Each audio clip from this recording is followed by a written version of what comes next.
بھائی نے کویسچن کیا کہ جو آج کل منڈی میں وزن کر کے جانور بیچے جاتے ہیں، مثلا جب کوئی گاہک جاتا ہے تو وہ منڈی والا کہتا ہے کہ بھئی یہ گائے ہے، اس کا 1 کلو مثال کے طور پر 500 روپے کا۔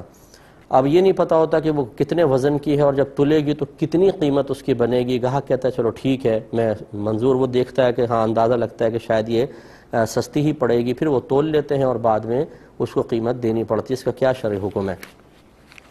دیکھیں، مسئلہ یہ ہے کہ امام اعظم ابو حنیفہ رضی اللہ تعالی عنہ شرعی اصول یہی بیان فرماتے ہیں کہ جتنی چیز معلوم ہوتی ہے اور اس کی قیمت بھی معلوم ہوتی ہے، اتنی چیز کا سودا بھی جائز اور وہ قیمت کا لینا دینا بھی جائز۔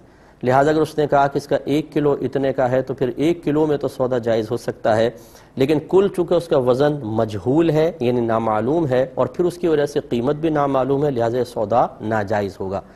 لیکن آپ کے دونوں شاگرد امام ابو یوسف اور امام محمد رضی اللہ تعالی عنہما ارشاد فرماتے ہیں کہ اس قسم کے سودوں میں ابتداءً جہالت ہوتی ہے، یعنی معلوم نہیں ہوتا کل وزن کتنا ہوگا اور کل قیمت کتنی بنے گی، لیکن جب اس کو وزن کر لیا جاتا ہے تول کر اور پھر اس کی قیمت کا اندازہ ہو جاتا ہے، بلکہ واضح طور پہ قیمت سامنے آ جاتی ہے، تو یہ جہالت باقی نہیں رہتی ہے۔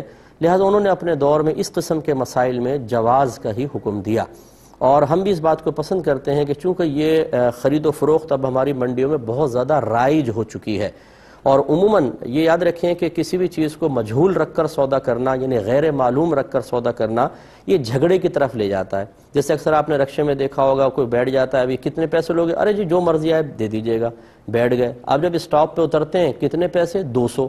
وہ کہتا ہے بھئی میں تو 100 روپے دوں گا، جھگڑا شروع ہو گیا۔ تو یہاں پر چونکہ اجرت کو مجہول رکھا تو دیکھیں یہ جھگڑے تک لے گئی۔ تو یہ شریعت نے اس لیے کسی چیز کو مجہول رکھنا منع کیا ہے کہ آگے چل کے پھر لڑائی جھگڑا فتنہ فساد ہوتا ہے، جبکہ اس قسم کے مسئلے میں آپ دیکھ لیں کہ گاہک ہو یا دکاندار دونوں ذہنی طور پہ بالکل راضی ہوتے ہیں، جتنا گائے کا وزن ہو جائے اتنی قیمت دے دی جاتی ہے، بعد میں کوئی جھگڑا فتنہ فساد نہیں ہوتا۔ تو چونکہ جہالت مفضی للمنازعات نہیں ہے تو ہم اس کا حکم جواز ہی دیتے ہیں۔ ایک کویسچن یہ کیا گیا تھا کہ یہ آسٹریلین گائے جو ہیں ان کی قربانی کا کیا شرعی حکم ہے؟ دیکھیں، نبی کریم صلی اللہ علیہ وسلم نے جو قربانی کے جانوروں کا تعارف اپنے گویا کے عمل کے ذریعے پیش فرمایا، وہ 3 طرح کے جانور تھے۔ ایک مینڈھا یعنی دمبا جس کو کہتے ہیں، اور بکرا بکری۔ نبی کریم صلی اللہ علیہ وسلم نے خود مینڈھا ذبح فرمایا اور ایک صحابی نے بکری ذبح کی تو سرکار نے منع فرمایا کہ نہیں، اس کی جگہ انہوں نے عید سے پہلے قربان کر دی تھی، سرکار نے فرمایا قربانی ویلڈ نہیں ہے، آپ ایک اور بکری اس کی جگہ قربان کریں، تو گویا کہ آپ نے اس کی اجازت دی۔ اسی طرح آپ نے ازواج مطہرات کے لیے گائے کی قربانی فرمائی اور اپنے ہاتھ سے اونٹ بھی نحر فرمائے ہیں۔ تو یہ پھر 3 قربانی کے جانور سرکار سے چونکہ منقول ہوئے کہ بکرا بکری، دمبا دمبی، گائے بیل بھینس بھینسا، کیونکہ یہ ایک ہی نسل سے ہوتے ہیں، اور اونٹ اور اونٹنی، اس کے علاوہ کوئی قربانی کا جانور نہیں ہوگا۔ اب اس میں کوئی تخصیص نہیں بیان فرمائی کہ وہ کون سے علاقے اور کون سے سٹی اور کون سے خطے کی گائے ہو۔